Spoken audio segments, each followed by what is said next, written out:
Madame, monsieur, bonsoir et bienvenue dans ce nouveau numéro de Départementez-vous, un numéro qui va beaucoup parler de la jeunesse guadeloupéenne. D'abord, à travers les fêtes de Pâques qui sont, c'est vrai, pour de nombreux Guadeloupéens, un moment partagé en famille. Mais pour certains, parfois, faute de moyens ou à cause de situations familiales tendues, il est difficile de partager un moment de bonheur. C'est pour cela que le conseil départemental a créé Pâques en famille, un rendez-vous qui a donné le sourire aux petits comme aux plus grands.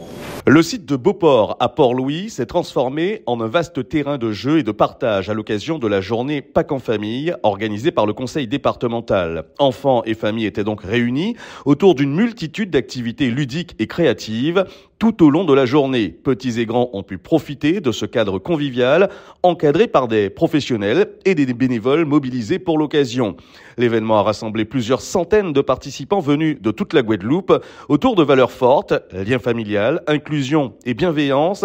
Une journée qui s'inscrivait dans le cadre de la politique départementale en faveur de la protection de l'enfance et du soutien à la parentalité et qui s'adressait en particulier aux enfants accompagnés par l'aide sociale à l'enfance. Je suis très heureuse aujourd'hui d'être présente et aussi d'organiser avec la direction Enfance, Famille, Jeunesse cette journée de Pâques en famille qui vise à accueillir et à partager un moment de convivialité avec les familles qui sont accompagnées par l'aide à la parentalité et aussi les enfants qui nous sont confiés au titre de la protection de l'enfance. Alors ça fait très plaisir aujourd'hui de voir autant de familles réunies, autant de professionnels réunis également et puis surtout les enfants que l'on accompagne qui se réjouissent de toutes les activités qui leur ont été proposées. Et c'était important pour nous d'organiser cette fête au moment de Pâques parce que les événements importants de la famille, Pâques, Noël notamment, sont parfois des moments difficiles et douloureux pour certains parents, pour certains enfants que l'on accompagne. Et organiser cette fête aujourd'hui nous a permis de transformer peut-être des expériences vécues difficiles en des moments de partage, en des moments de bonheur et en des moments de convivialité. Il faut savoir que certains enfants ont été retirés de leur famille et se retrouvent dans des foyers de protection de l'enfance. Cette journée leur a donc permis de se libérer, de souffler un peu, loin du quotidien parfois lourd pour simplement être ensemble, rire et créer des souvenirs heureux. Chasse au trésor, jeux d'adresse, activités artistiques ou encore visites guidées, c'était donc le programme de cette journée. Il faut savoir que cette année, 600 enfants sont placés sous la protection directe du département, répartis auprès de 240 assistants familiaux du territoire. On enchaîne encore avec la culture de la jeunesse guadeloupéenne. Le département et l'association MBA Vision ont présenté la Sneakers Museum Introduction. C'était les 13 et 14 mai dernier, un événement unique qui a servi d'introduction à un projet plus grand baptisé Sneakers Museum and Stories. Sneakakilty, Sneakers Museum and Stories. Sneakakilty, donc à retenir, une véritable célébration de la culture sneakers de la Guadeloupe. Le département de la Guadeloupe a ainsi accompagné cette initiative portée par deux talents guadeloupéens reconnus, Max Limol et Fabrice Le Goff. À travers Sneakakilty, ils proposent un regard singulier et moderne sur le patrimoine en valorisant les récits de notre jeunesse et la richesse de nos parcours.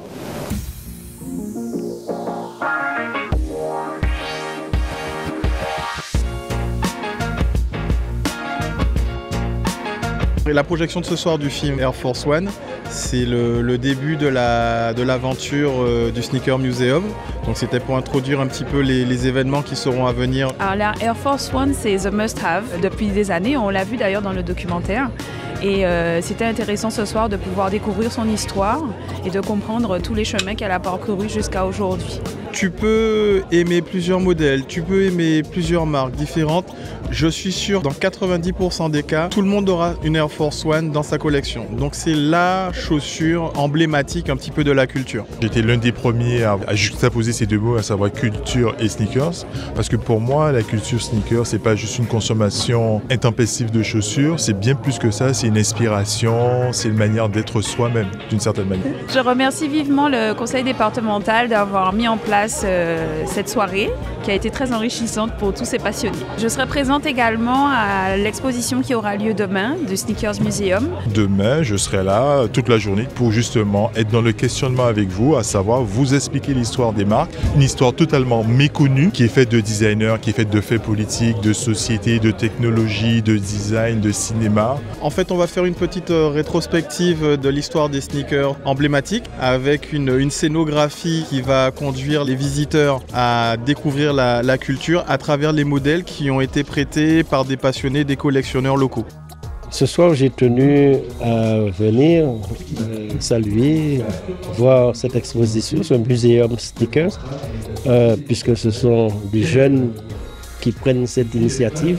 C'est avec vraiment beaucoup de plaisir que j'ai découvert l'exposition ce soir autour des sneakers. J'ai aussi pu échanger avec les organisateurs et puis c'était l'occasion de discuter avec eux de tout le storytelling qu'il y a autour des sneakers en termes d'histoire mais aussi en termes de projection. C'est un pan de la culture qu'ils ont à cœur de défendre. Mon histoire avec la sneaker, ça commence depuis tout jeune. Hein. Tu sais, au début, j'en avais pas, je voulais m'en procurer.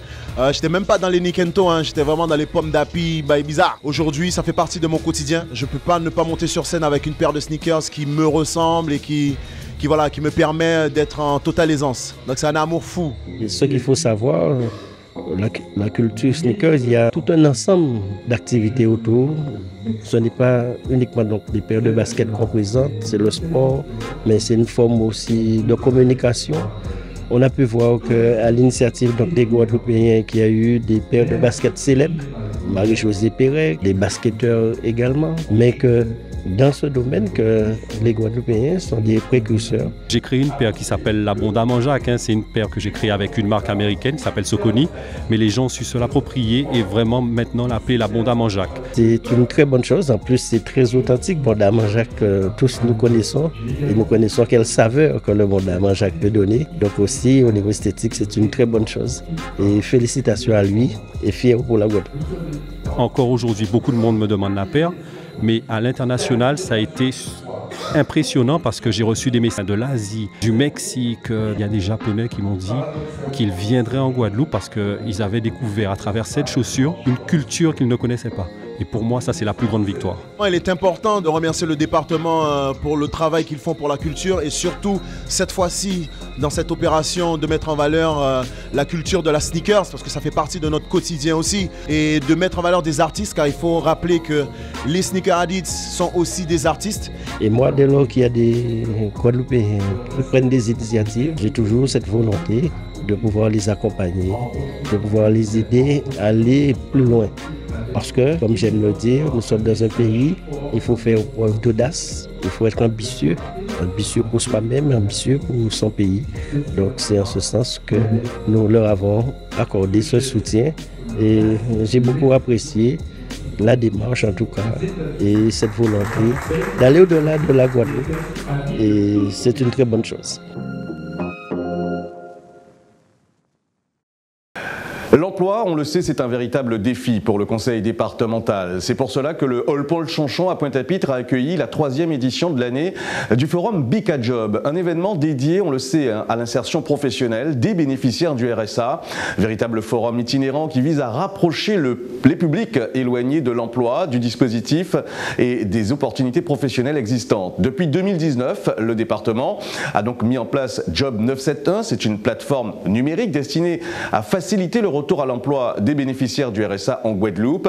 Et c'est dans cette continuité que les forums Bica Job ont vu le jour depuis 2022.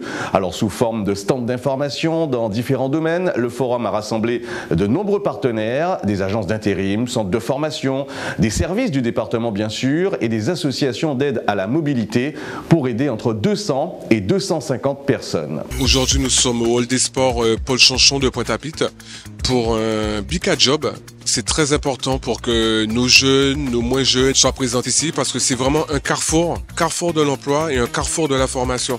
Donc notre centre de formation propose des titres professionnels de niveau CAP-BEP, du niveau bac jusqu'au bac+2. Nous intervenons dans le domaine du commerce, de la vente, du management, de la bureautique. Alors l'importance de cette rencontre d'aujourd'hui, c'est de pouvoir vous proposer le maximum de parcours, de vous accompagner, au moins vous savez que vous n'êtes pas seul.